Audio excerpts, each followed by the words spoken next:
All right. I am attorney Masa Samfore, and I am founder of the Foray firm with offices in Chicago and in Houston. And I am back again today to talk to you about all things related to immigration.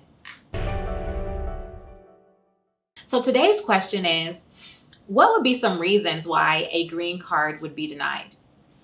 So again, of the about 800,000 or so applications that USCIS processes every year, approximately 50,000 of those are denials. And so you want to make sure that you have done everything possible to put yourself in the success category and not in the rejection category. Because as stated in previous videos, if you get rejected, if you get denied, you will literally have to get back in line all over again. That means waiting all over again for your date and for your time and paying all over again. So definitely don't want to fall into that category. So here are some reasons why a green card application could be denied. They vary from your marriage was not found to be legally sound. Your marriage was perhaps invalid in the country that you were married. So one quick and easy example of that would be, let's say, for instance, you are in a same-sex marriage, but your same-sex marriage is not recognized. It is illegal or unauthorized in the country of your origin. If your marriage-based visa is based on a marriage that is not legally sound, then to wit, the underlying, green card application is not going to be granted, because if it's a green card, based upon marriage, clearly there has to be a valid marriage.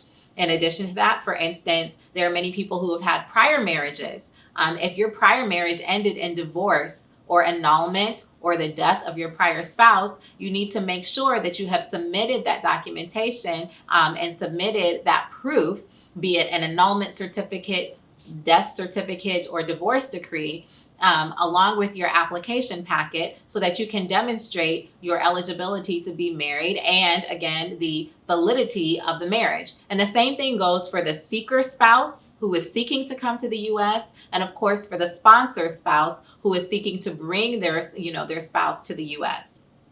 You also may have submitted insufficient fees. I mean, I can't tell you how confusing it is to learn all the fees and the numbers and the letters and numbers that correspond with different forms. There's a fee for the biometrics. There's a fee for your interview. There's a fee for the application. I mean, there are fees upon fees. You need to make sure that you've submitted the right fee for the right form. Something as simple as that. Just being off on the number, the dollar amount of the fees that you've submitted could really put you all the way back in line and make you miss your place in line. It could cause your green card application to be denied.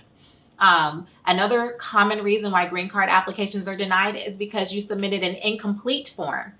So it doesn't matter whether or not you believe that each of the forms applies to you. If it is a question on the form, or the application requests that you submit a particular supporting documentation, let's say, for instance, proof that your prior marriage ended by an annulment, a death, or a divorce, then make sure that you complete the form. Make sure you send in a complete package. If you fail to do so, again, your green card will be denied and you're going to be put all the way back in line again.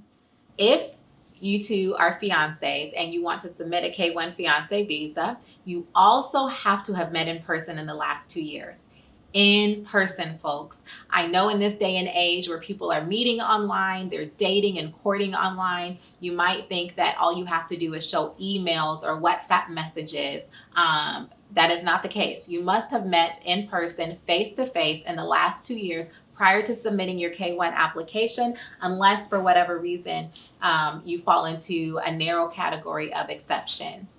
And then lastly, you have to meet the minimum income requirements. So as with most immigration applications submitted to USCIS, the minimum income requirement is 125% of the federal poverty guidelines as established by HFS. So you can literally Google it. It changes. Not every single year, but it does change to adjust for the cost of living and the rate of inflation.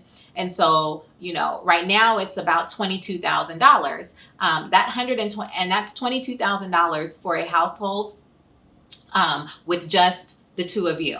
Okay, it goes up and it increases if there are dependents or children who are living in the household, if there are dependents or children who will be coming and immigrating along with your foreign fiance. So, an exception to the 125% of the federal minimum poverty guidelines is if you reside in Alaska or in Hawaii, or if you are a military family, then you only have to show that your income or your assets meets 100% of the federal poverty guidelines. So you can show a little bit lower income if you reside in Alaska, Hawaii, or you are a military family. Other things to note, you have to disclose everything pertinent to the relationship. So if you guys met through, let's say, an international matchmaker, otherwise known as an international marriage broker, you need to disclose that on your application.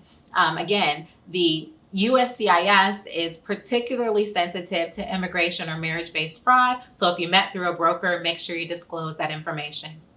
All right, so in addition to disclosing whether or not you met through an international marriage broker, you also need to disclose whether your criminal history, and that is for the seeker spouse and for seeker fiance and for the sponsoring fiance. If you have a particular criminal history that falls into the category as defined by Congress of being aggravated felonies, then you're likely going to be ineligible to sponsor a K-1 visa or ineligible to come here and immigrate on a K-1 visa. So you need to disclose your criminal history. And that's going to go along with the biometrics testing that you're going to have to go through. And then lastly, just note that a lot of people get very concerned about, meeting 125% of the federal poverty guidelines. Don't be concerned about that because there's a couple of different ways to get about it. If you, as the seeking spouse, do not have, let's say, $22,000 worth of income or whatever income it is that will be necessary to support the family unit, then you can use assets. If you have assets that are readily available, for instance, a house or a retirement account, and then you can also use a co-sponsor. If you use a co-sponsor who has a house or who has an asset or who has the income requirements joined with your asset and income, then hopefully that will get you over the threshold so that you can bring your loved one here to join you in the U.S. as your fiance. So I hope that this information has been helpful. Congratulations on your engagement. And if you need any assistance in the pathway towards citizenship, once you get your K-1 fiance visa, then please reach out to a trusted immigration attorney to assist you. Thank you, and we look forward to seeing you on the next video.